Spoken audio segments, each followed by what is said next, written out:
Look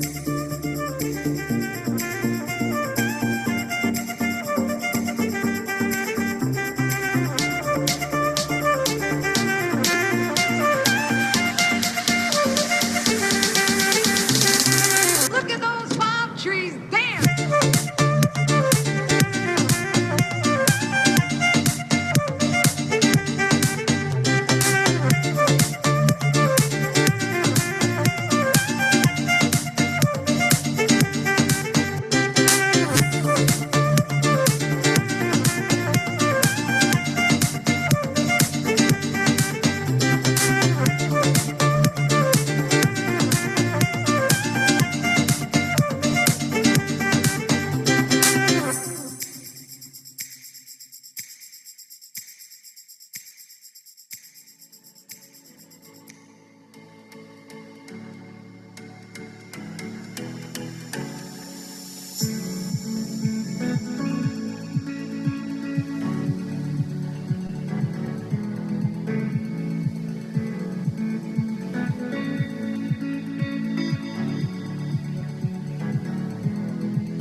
and lows, highs and lows. It's all the same. Highs and lows, highs and lows. Keep all your game. Highs and lows, highs and lows. It's all the same. Highs and lows, highs and lows.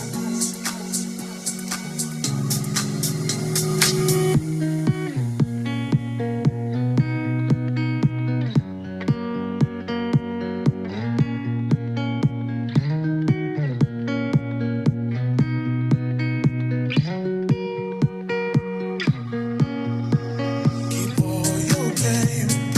Highs and lows, highs and lows. It's all the same. Highs and lows, highs and lows. All your game.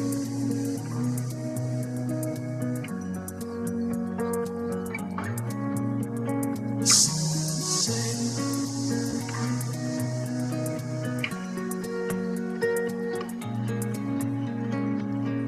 Your game.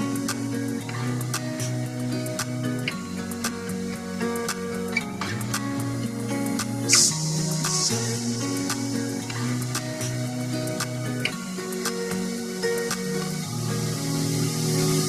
All your game. Highs and lows, highs and lows.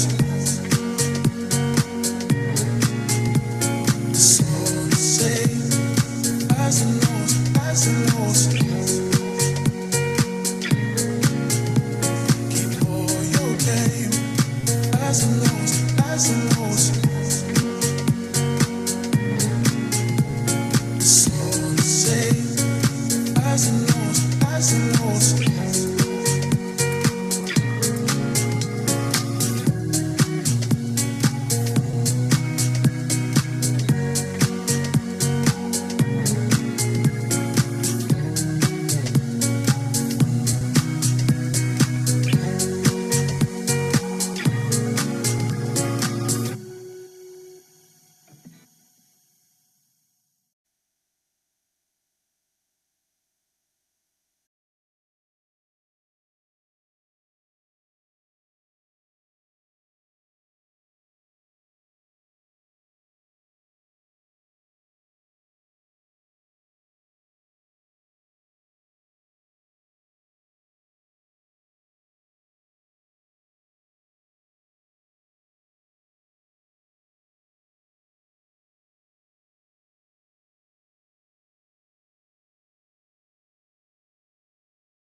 It is 5:01 and we will start with the meeting.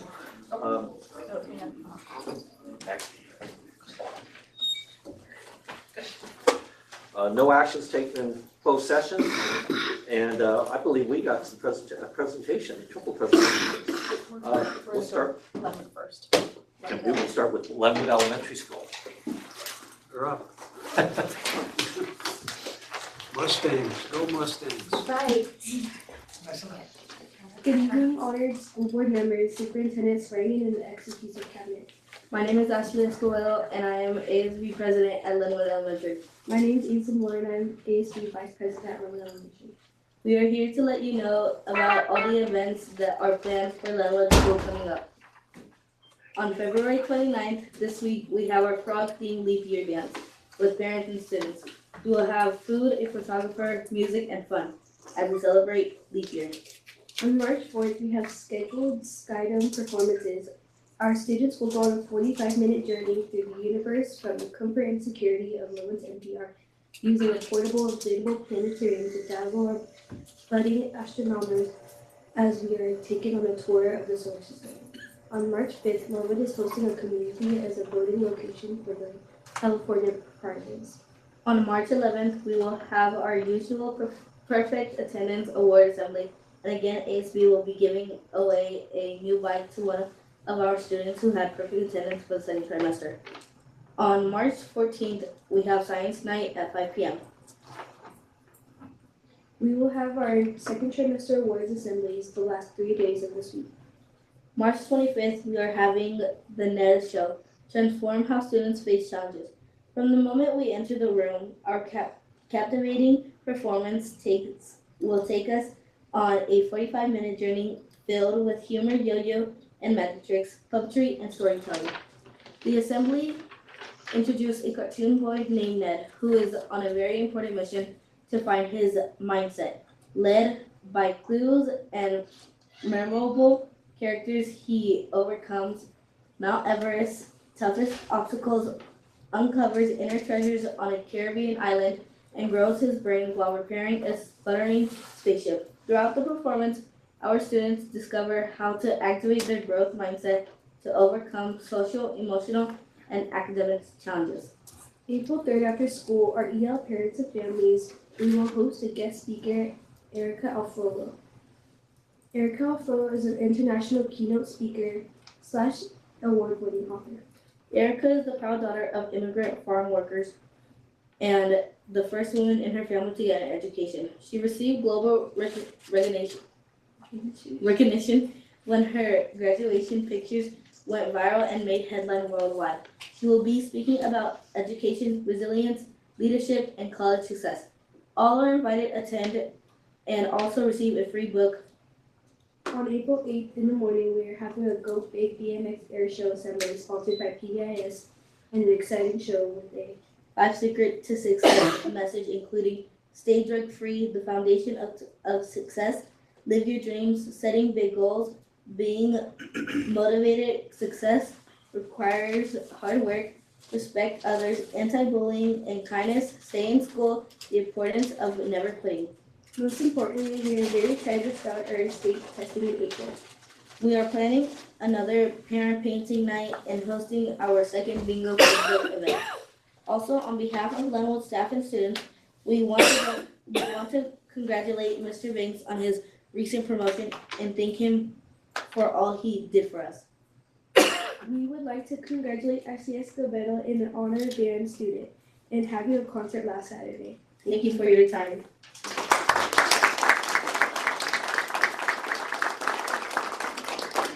Thank you very much. Well done. Good job. Next, we have the 2023-2024 BUSD LCAP mid-year update. I'm going to assume Mr. Godfrey. Yes.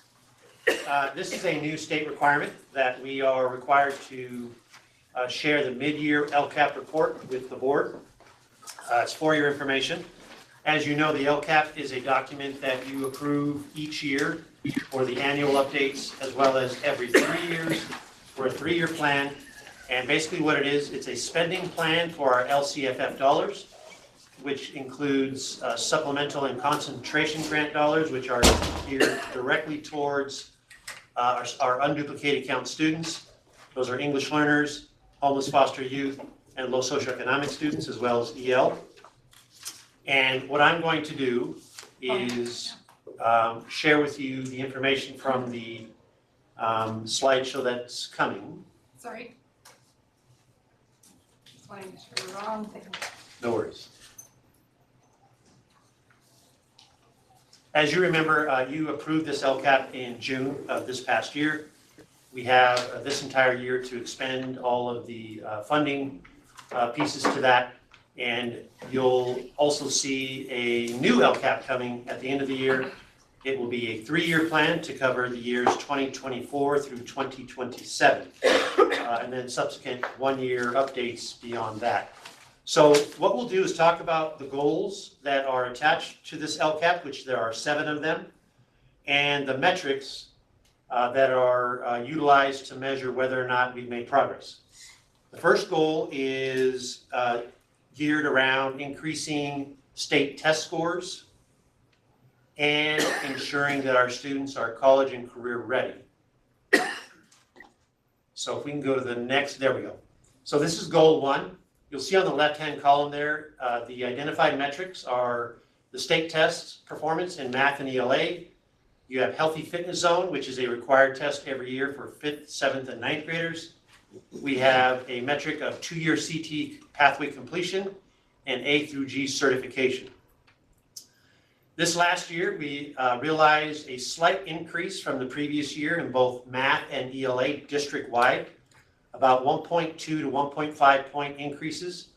In math, it was 124.8 to 125.4, and in ELA, reverse that, 125.4 to 124.8, and 84.7 to 83. Now, you may ask yourself, wait a minute, those numbers are going down. What that means is distance from standard. So the standard in the reporting process is 0. So the closer we get to 0, the better off we are.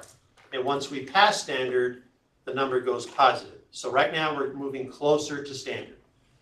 With Healthy Fitness Zone, you'll notice that in 22-23, 24% of our students who took the test they met all 6 criteria to be considered healthy in our district. There are 6 different zones, one of them being aerobic, some of them are sit and reach, different aspects of being a healthy student. This year we don't have the information yet. We are currently administering our physical fitness tests. We'll have results at the end of the year. The 2-year CT pathway completion, that is a huge initiative at Barstow High School. We're part of a consortium, MDCP, where hundreds of thousands of dollars are funneled in our direction to support CTE pathway completion. Last year, we had 100 students that completed a 2-year pathway, some of them being double completers, meaning maybe culinary arts and media arts, which resulted in, and I'll share that with you in a minute, a college and career readiness indicator that was very positive for in comparison to the rest of the county. And finally, A through G certification. These are our seniors who complete all the courses that deem them prepared to apply for a Cal State or a UC school in our state. So at the end of 22-23, 17% of our seniors were A through G certified. We don't have the numbers for this year yet. Those are forthcoming. So going to the next slide, this is the second part of the metrics for the same goal. AP scores, which students who engage in AP testing that take the rigorous content, at the end of that year of rigorous content, we ask them to take an AP test. And it's really important to do that because if a student passes the AP test with a 3, 4, or 5, and they apply to a UC or a Cal State, that turns into units at their accepting college, which is good for the parent's pocketbook, if that makes sense. In 22-23, we had 45% of those students taking the test scoring a 3, 4, or 5, meaning they passed. We don't have this year's results yet. Next, we have rate of teacher misassignment. In 22-23, we had a number of 8.8% of our teachers had some form of a misassignment. And to put it in kind of layman's terms, when Mr. Gutierrez brings forth a teacher who has not met all of their credentials requirements, you vote on to allow them to teach in our district as they work towards completing those requirements. They would be identified in this 8.8%. Student access to California standards curriculum. At the 8th week of every school year, I present to you the Williams findings. And over the last 2 years, we've had 0 instructional findings. And in my opinion, this is a big kudos to our district because we went from 4 schools to 9 schools being monitored. So just if you do the math, that's a lot of monitoring that we went through as a district. And we have one district media person. So she works really hard to make sure all the schools get what they need. So I want to give them kudos for that. And then finally, broad course of study. It's a really complicated formula that they use, but basically what that means is we offer all of the courses that the state of California requires us to offer to deem our students as prepared for college, meaning things like 4 years of English, 3 or 4 years of math, 3 or 4 years of science, PE, foreign language, arts, and I'm missing a few there. So the next slide, we'll go into goal 2. This goal is all around engaging our educational partners. We have 4 metrics here. We have the number of school site councils held each year, the number of English language advisory councils held each year at the sites. Our floor for that is 5 SSC meetings and 4 ELAC meetings. In 22-23, we met the standard, and that's still to be determined for this year because obviously the year is not quite complete. Ms. Fisher's office manages the Title I parent survey. It's part of the requirement with receiving Title I funds. Last year, we were able to receive 829 surveys, which is roughly 13.4% of the possible respondents. So we're continually trying to improve that number. We don't have our number yet. That is forthcoming. And then finally, LCAP survey completion. That's something we do every year. We're in the throes of that currently. We ask our students at the secondary level to complete the survey. We ask any parent willing and able to do that, as well as community members. We don't have this year's number yet. Last year was 457. I'm happy to report, though, I just checked earlier today, we're well over 800. So we've almost doubled our survey responses this year. So that's good news. Goal 3 has to do with providing a positive, safe learning environment. We just had a meeting today of many of the people sitting in this room, part of a team called the Differentiated Assistance Team. We're targeting, with that work, reducing our chronic absenteeism rate. We have found that in our district, our chronic absenteeism rate far exceeds the state and also exceeds the county. So we're trying to dig into the data and figure out what can we do as a district to improve those numbers. You'll see that we monitor graduation rate. There was a slight dip from 22-23 to 23-24. So basically we went from the green indicator, which is yay, great job, to orange. Orange is still, you're doing a good job, but find ways to improve. So we're still in good graces there. With all the work we've been doing over the last 3 years, the 22-23 suspension rate numbers are 6.5. That was a drop from the previous 2 years. I think we were well past double digits, and we were able to drop down to 6.5%. We saw a slight uptick this year to 7%. And when you look at the California dashboard, the way they describe that is maintained, meaning you didn't go up, you really didn't go down. It's kind of the same number. So we're sort of in the same place. However, with the work we're doing with the Differentiated Assistance Team, we are targeting specific subgroups where we've noticed a larger uptick in suspensions, and we want to find out what's happening and what can we do to support that effort. We monitor infinite campus referrals out of class. That would be teachers writing referrals and sending students to the office. You'll see in 22-23, 6831 minor referrals, 4941 major referrals.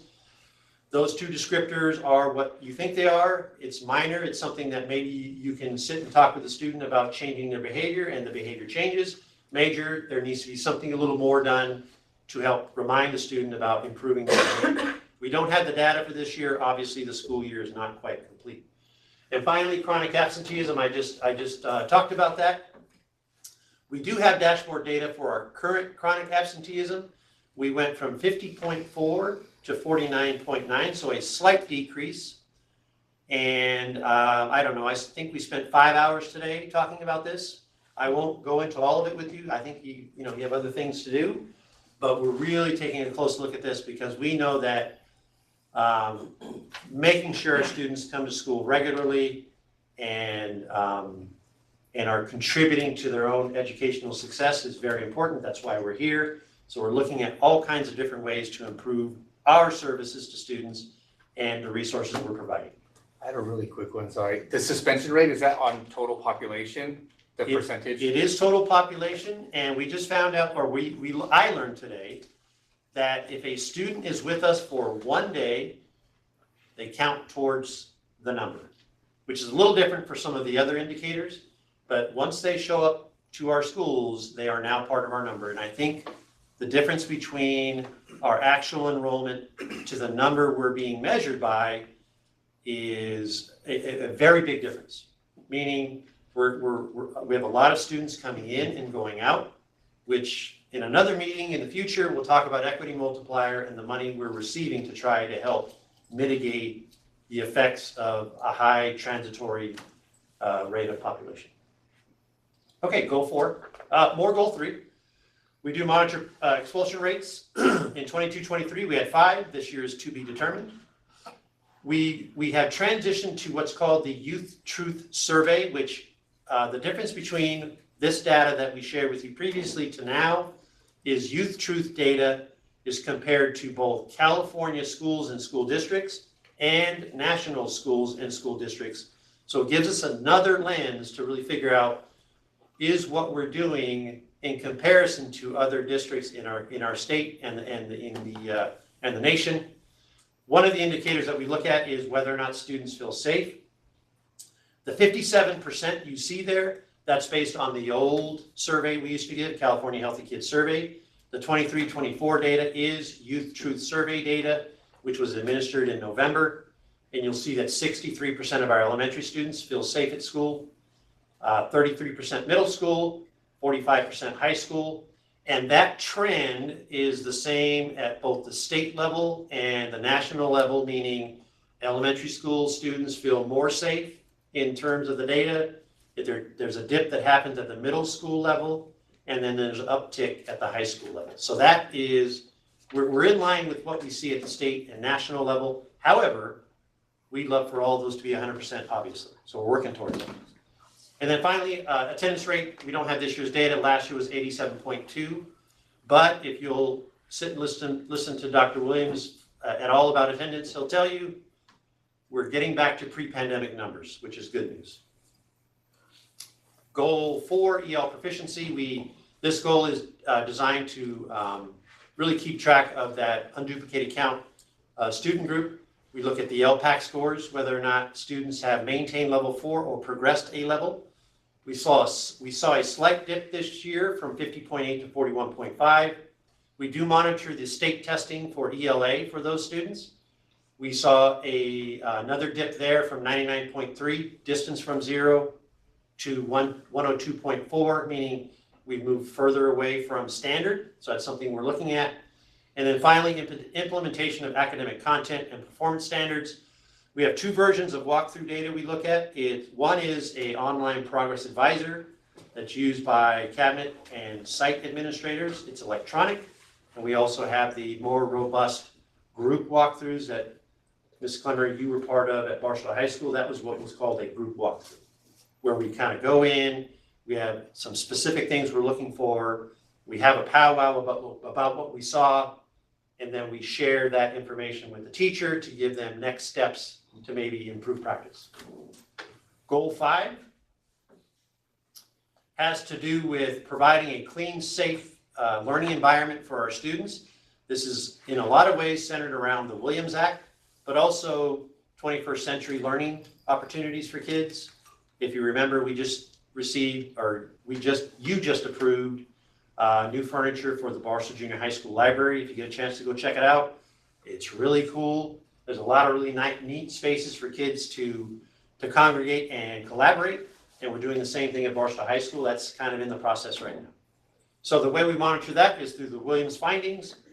We went from 5 findings to 12 findings this past year, meaning those are called good repair findings.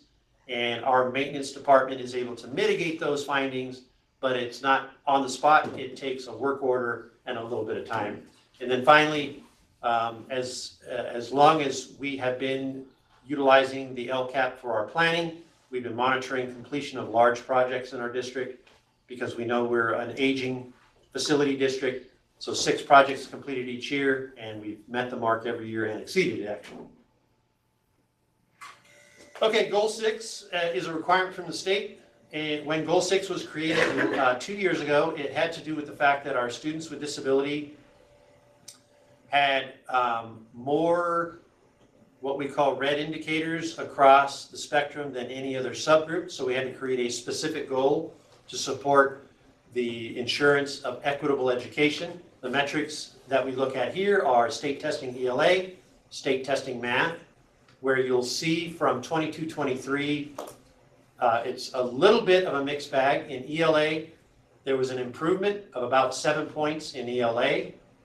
With math, there was a decrease of about 5 points with math.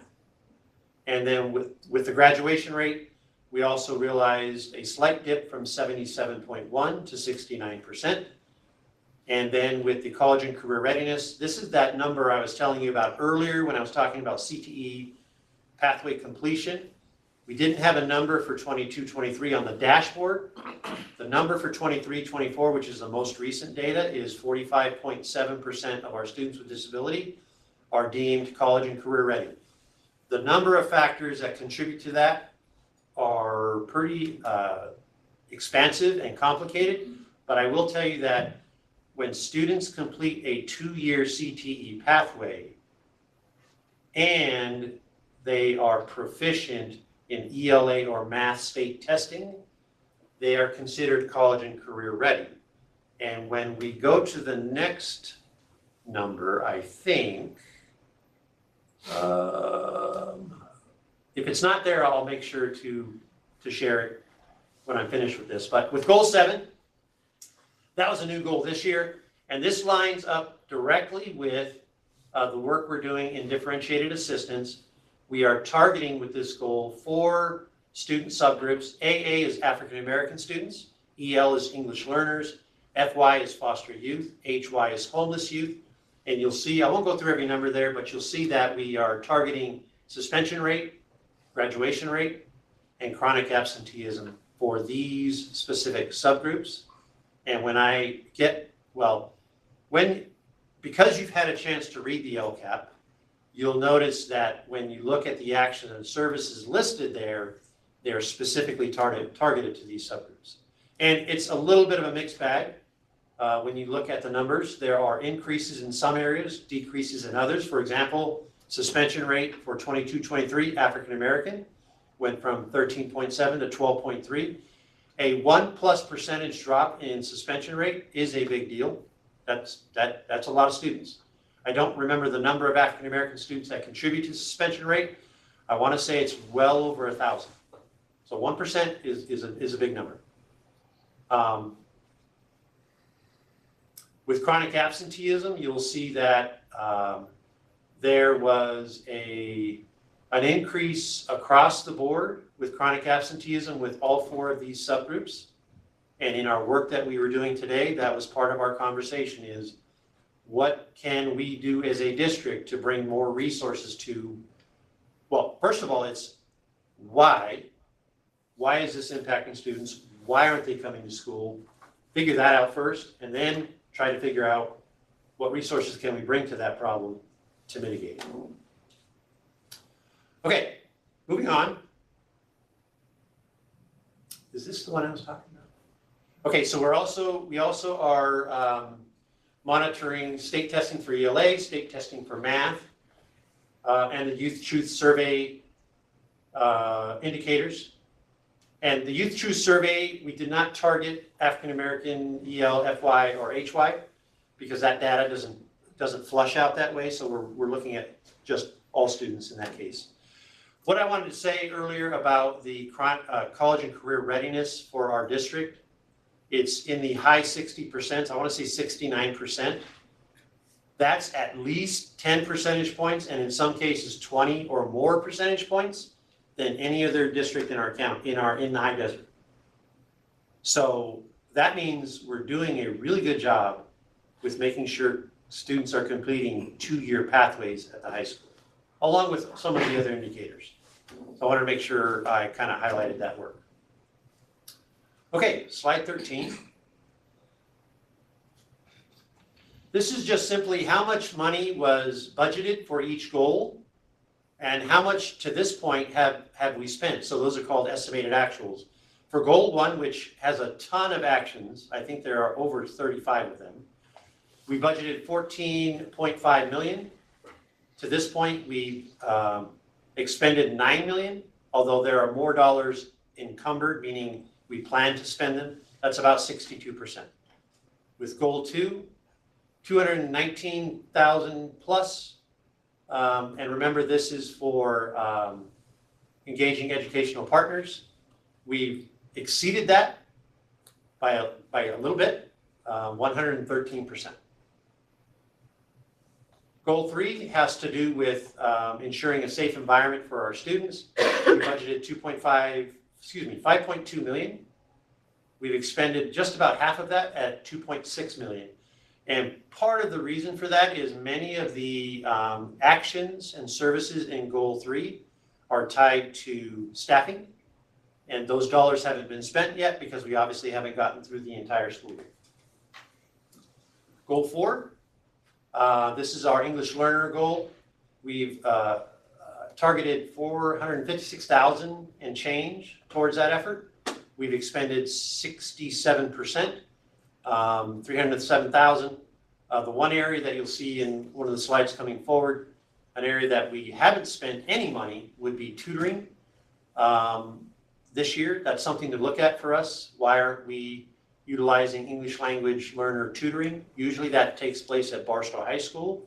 So there's probably some targeted conversations we can have to see why that's not taking place. Goal number 5 has to do with clean, safe environment for students. 4.9 million, we've expended 75% of that. Goal 6, this is the goal that had to do with students with disabilities. We identified 180,000 and we've expended 85%. With that, one of the things that happens in the LCAP is some actions and services that are found in other goals will help to address the needs, for example, in this goal. So there are actions and services that are taking place in goal 1, goal 2, goal 3 that are principally directed towards students with disabilities. That's why you're seeing such a small number here of 180,000. And I think also something to mention here, I don't know the exact dollar figure, but the special ed encroachment into the general fund is a large number. So there are also those dollars that are not being captured here. And finally, goal 7 has to do with those 4 subgroups I mentioned earlier. We budgeted 1.075 million. We've so far expended 40.24% of that. And again, that has something to do with the fact that we've not completed our entire school year. And finally, the last requirement here is that we talk about which of the actions and services are complete or considered to become complete at some point, which are partially implemented, and which have an other status. So the list of complete, it's long. I won't read through all of them for you, but it is all tied into trying to improve student achievement as it relates to state testing and ensuring students are college and career ready. With the partial list, you'll see that a couple of things. For example, with our 4 elementary AP positions, we've seen some changes this year just with needing to address needs in our district and have had to make some decisions to accomplish that. That has impacted that number. The intervention and support materials and supplies, we have other pots of money that support that, for example, Title I. So it's kind of 2 pots competing to accomplish the same thing. So that's always something we keep an eye on. And professional development, because we have such a robust Early Out Wednesday and other professional development program, there isn't always quite enough time to accomplish everything. But that's the work we do, is to continue to try and ensure that we're offering professional development that is valuable to teachers and staff, but also keeping our eye on things like standards and curriculum, classroom management, and so on. Finally, with the other category, we did earmark dollars to hire 7 reading specialists at the elementary level. And it's simply a matter of, it's hard to find people right now. Because if Mr. Gutierrez were to hire those positions, he then has to backfill from outside of our district, and that is always a challenge in our district. Peer assistance review, those are for teachers who are engaged in a program to improve methodology. We don't have any teachers in that program right now, so that's why money hasn't been spent there. The teacher signing bonus, we weren't able to expend any of those dollars as of yet. And finally, the bar intervention model, that's a high school program that was born last year. There was some preliminary work to implement that program, but with change of leadership, we've put the pause button on that, and we're going to pick it up again in 24-25. Goal 2, again, this is engaging educational partners, and this is where we've spent most of our money, or more than the money we budgeted. The only thing to maybe mention here is PBIS training for parents. That's one of those targeted areas where we're going to have some conversations about how can we increase the opportunities for parents to engage, kind of like tonight where we saw some parents and students here kind of doubling down on those efforts and pulling in some PBIS training for them as well, that they can be aware of what's going on at the school and also implement some of that at home. Goal 3, this has to do with providing a safe, welcoming environment for students. Maybe one thing to mention here is with some of the changes in staffing, the peer counselor position has kind of been in flux, and that's why you see that it's partially completed there. And maybe another one to mention would be PBIS wellness teachers. At the beginning of the year, we had a plan to hire PBIS wellness teachers at many of our sites. I won't say every site, but many of our sites. But again, we run into a staffing issue with that, and it's sort of that robbing Peter to pay Paul dilemma that we run into. Next goal, goal 4, is our English learner initiatives. And again, I mentioned the after-school EL tutoring that we're going to be targeting here in the next few months. And my compadre here oversees the ELD program, so we'll have lots of conversations about how to do that. Goal 5, safe, secure, clean facilities. Maybe one thing to mention here, with the 21st Century Furniture and Equipment Project, as you probably know, the TK initiative in the state is requiring that we offer a TK program at every elementary school site, which we're in the middle of. Currently, there are only 2 elementary sites that do not have a TK classroom. By the 25-26 school year, that will be, we will accomplish that. And in an effort to support that work, we're using some of these 21st century dollars to outfit all of our TK classrooms with furniture and, things like kitchens and, groceries, everything that's in the curriculum. Like you guys know what 4-year-olds do. They're very hands-on, so that's part of the effort there. That was an attempt at a joke here, because I need some water. Okay, moving on. Thank you.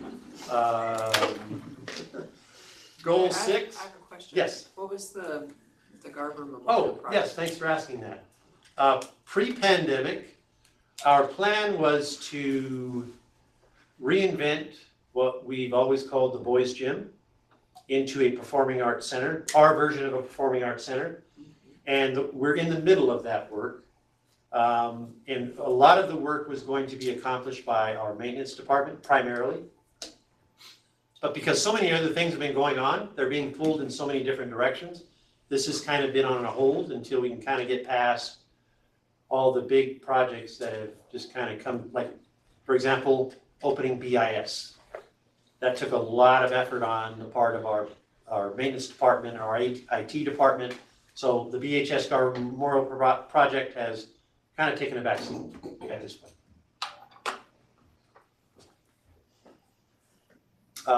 Goal 6, MTSS. I will say that we are working very hard at implementing and providing a robust system, which we have a MTSS mega meeting tomorrow with 4 of our elementary schools. And I'm happy to report that it's work that's a long time coming, and I think we're with the leadership of Dr. Williams, we're really making a strong effort in that area. And finally, goal 7 has to do with those specific subgroups. And we have implemented a fully, we have a parent advisory group that is headed up by our superintendent that includes both our bi-monthly meetings as well as a specific meeting where she targets subgroup students and their parents. And that's all I have. Thank you. I have a question. On the LCAP surveys, students take them as well as the parents. What kind of things are on that survey that just kind of? So the things I just talked about, it asks questions about what they feel is most important to the success of students. And the wording of the questions tries to be a little less technical and a little more interpersonal. So what we do is we take that information, and actually we have a parent advisory group meeting in March where we're going to take that data to the parents to say, this is what people said. Let's take a look at it, let's dive in, let's look at it and decide, based on what the survey says, do we agree with this? Or are there more actions and services that we might need to bring to the district? So it's, I think the last time I looked, like I said, there were over 700 responses, and within each subsection, there's an opportunity to just sort of put in your own thoughts in your own words.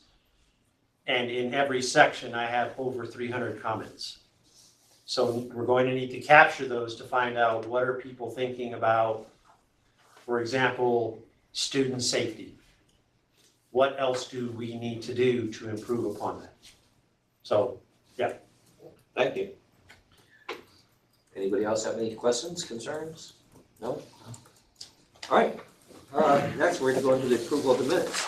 Minutes from the regular board meeting of February 13, 2024. Can I get a motion and a second? So moved. Second? I'll make the second. All in favor? Aye. Abstain. Okay, we have 4-1. Or, no, that should be 4-1. Business from the floor. The board meeting is a business meeting of the board held in a public forum to comply with the Brown Act. It is not a town hall meeting with the board. This is the time for citizens to present problems or questions they feel the board should discuss. Individuals are encouraged to address the full board, not individual board members. The law prohibits the board from taking action on items not on the agenda. Request to speak cards should be filled out in advance and presented to the superintendent's executive assistant. Instructions for submitting remote public comments can be found on our website, busdk12.com, under the tab Board of Trustees.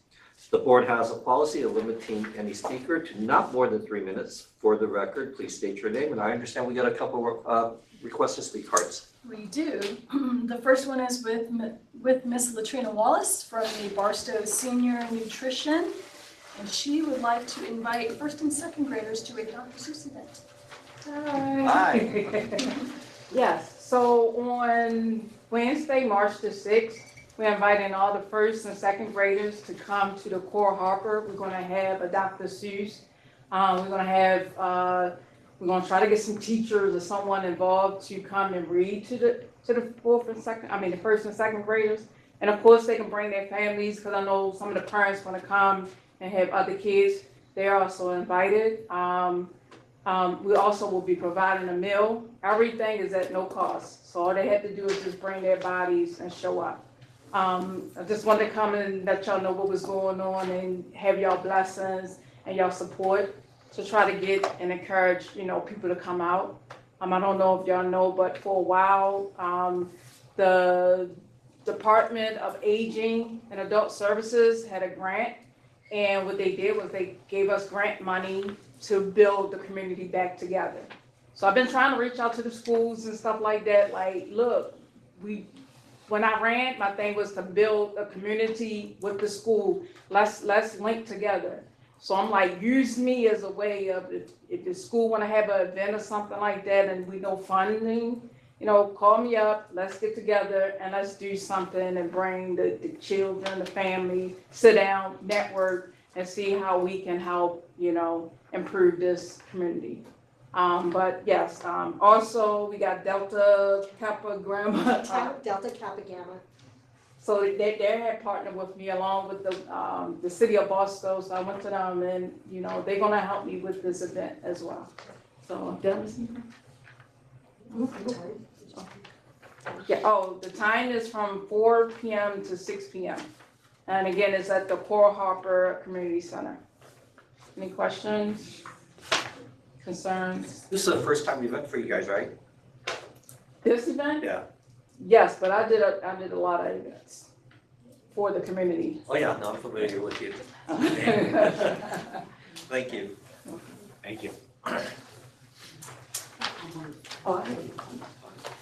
And I have an electronic version for Mr. Travis to put on our website. Okay. Bring them up. Sure. Nice seeing you. Thank you. Thank you so much. And then second is Miss Jennifer Salgado with Partners Against Violence in reference to Partners Against Violence program update. Hello, my name is Jennifer Salgado. I am currently a counselor with Partners Against Violence. You may know us as the counselors that come into the schools to provide sexual assault counseling. I'm actually here on a lighter note. We are working with the Barstow High School students on a violence prevention program. And I just wanted to give you an update on that program of what all they've been accomplishing and then give you some updates. So we are currently working with the students at Barstow High School on what's called Future Now Teen Action Group Prevention Program. We call it a TAG group. What we're doing is developing up and coming leaders within the high school students. They've all volunteered to be a part of the program.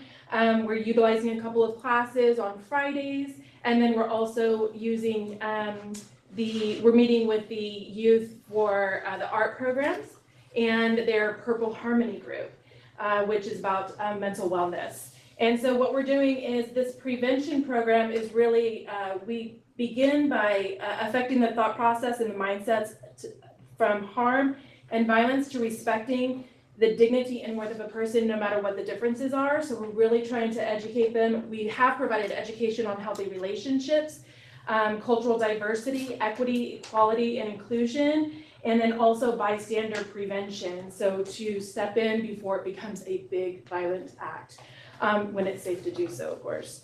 And so they're working on 3 primary projects. And so the first one is called Reframing and Redefining Beauty. What we have done is we have collaborated with a professional photographer who has already developed workshops that are centered for teens on changing the norm of what the beauty standard is. We're currently working on impossible beauty standards versus what real beauty is, taking a deeper dive into the character of an individual. And what we're doing with this photography project is we're doing silhouettes. There's no faces, no identifying characters for that person other than what makes them beautiful outside of their physical appearance. And so this photography project will be completing on March 8th. And then we are going to have a photo exhibit that I'll tell you about next. We're also working with Main Street Murals on a mural. The students with Purple Harmony are working with Jane Loriman with Main Street Murals and her artist, and they are creating a mural, a 20 by 8 foot mural that is focused on self-image. When we surveyed students last year, the biggest concern that they presented to us was self-image and how can they build up their self-image, not only for themselves, but for others around them. And so they are currently working on that, and they're going to be putting primary prevention messages in that mural to reduce violence or acts of violence. We're also working on a prevention sculpture bench. And I'm currently working with those art students in the art club on Tuesdays after school. And they have, I tell you, we've been drawing it out and it's amazing. This is all their designs. And so this bench, a couple of the students mentioned to me today, they would love to see it as a legacy piece left at the high school. possibly out front while students are waiting for their ride to come, or maybe in the courtyard. But this is, again, focused on self-image for students. Let's say that they were having a rough day, they come and sit on this bench. The art pieces on this bench are going to be uplifting, encouraging, and empowering for them. And then we're going to be ending all of this with a teen conference in April. And that teen conference is really geared to bring together all of the teens that have been working on that, the peers in the schools, their parents. We do want parent involvement in that as well. And then school faculty. We are also collaborating with local officials and legislators to be present, to acknowledge the youth and their efforts for this violence prevention program. And then we are also going to do the dedication and unveiling of the mural, dedication and unveiling of the bench, and that's where that photo exhibit will also be. And then we do have a keynote speaker there, and then we're going to do recognitions from government officials, and we're also hoping to have a few members from the school district there as well to recognize all of their efforts. Thank you. That's a lot. Any questions? Anybody? Thank you. The April event, I can send that over to you. I can send you over. It's April 13th is the conference. And here's a flyer with more information. Thank you very much. You're welcome. Reports. Staff reports, enrollment report. Mr. Beaton is not here, so, That will be myself. okay. This is month 6, and in comparison to month 6, February 2023, we are up by 37 students in the elementary. We are down 33 students at the high school level, which means we are currently, compared to this time last year, up by 4 students. If you add in 4K, we were actually down by 1. So maintaining our enrollment. And this report is presented to the board as an information item. Any questions, concerns, anybody? Monthly cash report. Monthly cash report for February 20, 2024 shows a positive cash balance of $70.9 million housed at the San Bernardino County Superintendent of the Schools financial department, and maintains a positive fund balance for Barstow Unified School District, and is presented to the board as an information item. All right, well, you don't lose your turn. Superintendent's report. Thank you. Good evening, board members, staff, and guests. It is with a heavy heart that I give my condolences to one of our BUSD staff members, Maria Saucedo Cerda, who works in classified personnel. On February 20, 2024, Maria's aunt, uncle, and 2 cousins were involved in a head-on vehicular accident. Maria's aunt and uncle passed away at the scene. Her cousins were transported to Arrowhead Regional Medical Center, where one of her cousins succumbed to his injuries, and the other cousin sustained significant injuries. Our thoughts and prayers are with her family during this unimaginable time. There is a GoFundMe for the family, and a couple of local businesses are holding fundraisers to help offset medical and funeral costs. Today, I attended the differentiated assistance meeting held by the San Bernardino County Superintendent of Schools and hosted by Barstow Community College. I want to thank Mr. Godfrey, Mrs. Fisher, Dr. Williams, Dr. Reed, Ms. Norman, Mrs. Miller, and Mr. Dominguez for attending with me. This meeting helps foster district-level understanding of improvement and implementation of science principles, aids districts in fulfilling the statutory obligations associated with differentiated assistance, and provides a facilitated workspace supported by SBCSS for district improvement teams. During our time, we were able to examine data pertaining to underperforming student groups, engage in discussions about root causes, identify areas of improvement, and begin creating a concise implementation plan. On February 15th and February 22nd, we held Welcome to the Nest Parent Information Nights at Fine Arts Academy and Cameron Elementary School for all families of 4th and 5th grade students transitioning to 5th and 6th grade in 2024-2025. We had approximately 20 families attend both events that provided an opportunity to meet BUSD district leadership and school leadership of Barstow Intermediate School and Barstow STEM Academy.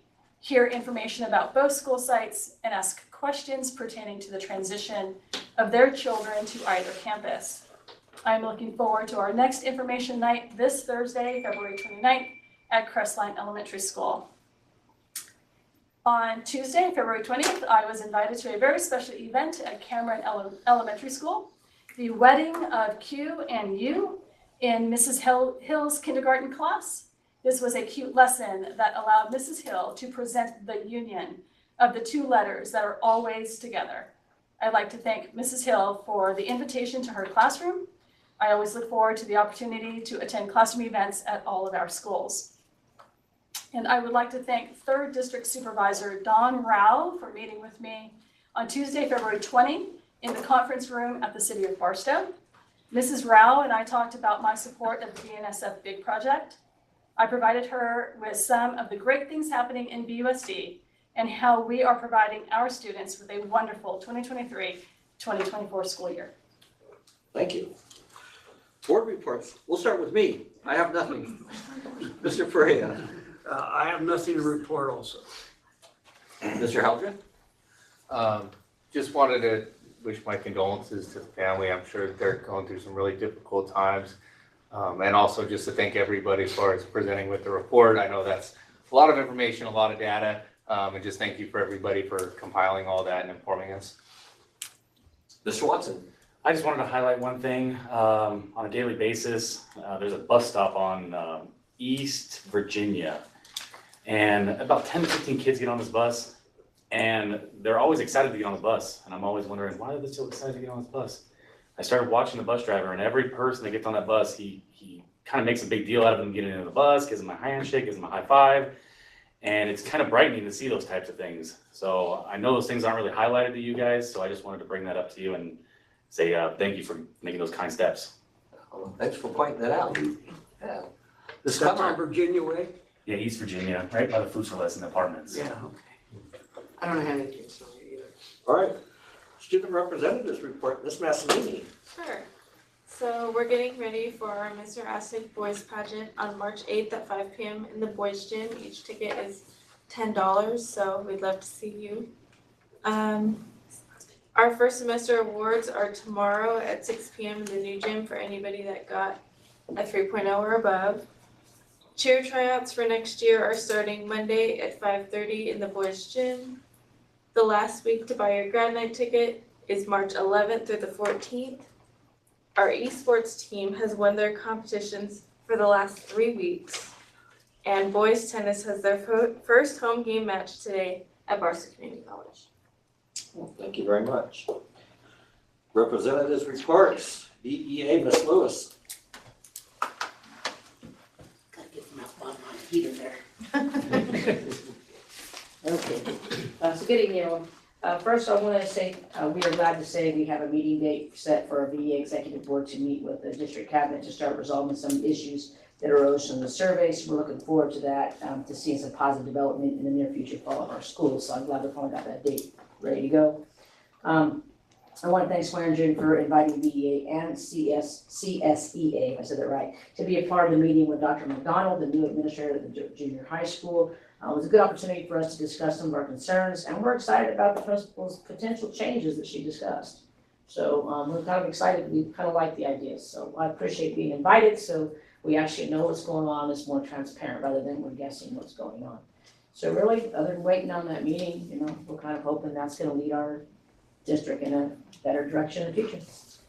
Thank you. CSEA, Ms. Michelson. Yes, sir. Good evening. My name is Rebecca Michelson. I'm the Vice President of our local Chapter 306, Health for Classified Employees School Association. I don't even know. I'm going to get dinged on that later.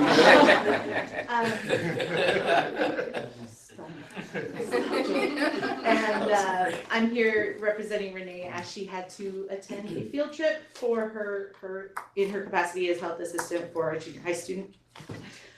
So I have a few notes, but I want to carry on the coattails of Stacia and say thank you very much for inviting us to the meeting with Dr. McDonald. CSA was really excited to be there, not only because they had tasty snacks, but also because they dealt with a lot of issues that that although they were specific with Dr. McDonald and her taking over the junior high, they're also very relevant to what's happening at every school site. So thank you again, and we look forward to the next meeting. See, I stole your name again.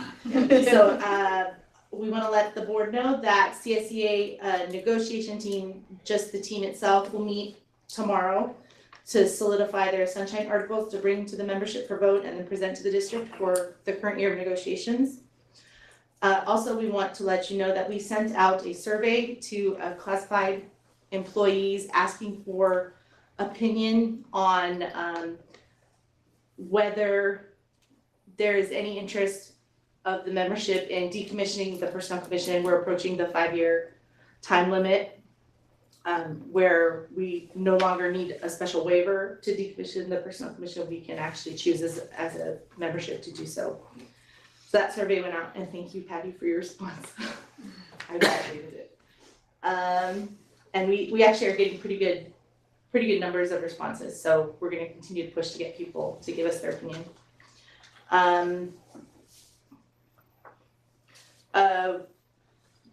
Our last meeting, which happened last Thursday evening, we began nominations for conference delegates. Our conference this year was scheduled to be in Phoenix, the CSEA annual conference, but they moved it to San Jose for reasons that haven't really been explained. So there's still going to be air travel involved, so we're planning that in our budget.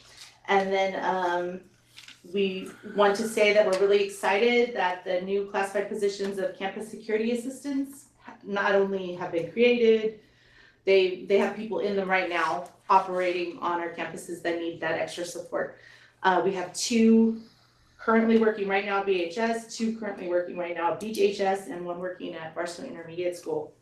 And we know that the school district is planning on adding more of those positions, so we're looking forward to seeing more bodies on the ground that can help. Thank you for your time. Thank you. Personnel Commission, Ms. Dool. Board members and cabinet members, next personnel commission meeting is March 14th. That will be the week following. Our clock's getting set forward 1 hour and losing an hour of sleep. We currently have 362 classified employees. I have 2 recruitments open and 5 recruitments in the testing stage. And again, my heart goes out to Maria and her family as they navigate through this tragedy. Thank you. Thank you very much. We go into the adoption of the agenda. We have a couple corrected copies.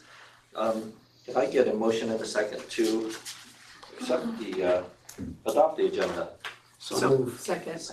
All in favor? Aye. Aye. Communications, consent agenda. That's a large consent agenda. Anybody have any questions or concerns about this? No? Okay, can I get a motion and a second to accept the consent agenda? I'll make the motion. Second. All in favor? Aye. Discussion items. Educational services. L21 Summer School 2024 recommending the Board of Trustees approve the dates for the 2024 school program to be offered for Barstow Unified School District students. Ms. Swearingen. This will go over to Mr. Godfrey. Yeah, some things are the same, some things are different. The same is that we're offering an intervention program for elementary and junior high students and a credit recovery program for high school students. Different, we're finishing summer school before the 4th of July. And if you've never been a summer school student or teacher or principal, that's a big deal. What else? We are also, the summer school day is a little longer to accomplish an initiative we have this year, and that is to not only help intervene with supporting students with increased student achievement, but also kind of let's make summer school fun. So this year we're going to bring in STEM initiatives in summer school, K through 8, where each day the teachers will have STEM kits available to them that are purchased beforehand. They don't have to go out and find it. And it's kind of canned curriculum. The resources and supplies will all be there. And they just pull the drawer open and let the kids explore and learn new things about STEM. We're doing the same thing with an arts initiative to kind of piggyback on our arts pathway, Barstow Fine Arts, up to BIS, up to Barstow Junior High School, and then eventually the high school. We are going to provide readers' theater packets for students at the K-6 level, as well as an outfit called Mobile Ed. They're going to come into our district and take groups of students and teach them about plays and actually have them learn parts and produce a play. So we're looking forward to that. It'll be both at the school sites at the elementary level and at the PAC Center for our secondary students. So a lot of similarities, but also some changes. We're hoping to increase our numbers and continue the effort to support our students with lifelong learning. Thank you very much. Business Services, L41, purchase order listing 208-2024 to 220, what? Oh. Oh, hey, yeah. Can I get a motion and a second, please? So moved. Second. Second. All in favor? Aye. All right, Business Services, L41, purchase order listing February 8th, 2024 to February 20th, 2024. I guess you're gonna take this over for Mr. Beaton? Yes, I Okay. will. This is the purchase order report for February 8th, 2024 to February 20th, 2024. It includes 46 purchase orders for a total of $356,469.26. And I'm seeking approval. Okay, well, anybody have any questions? No, I like that. Okay, can I get a motion and a second, please? So moved. Second. All in favor? Aye. Aye, okay. We don't have anything else. Items for future board meetings? No.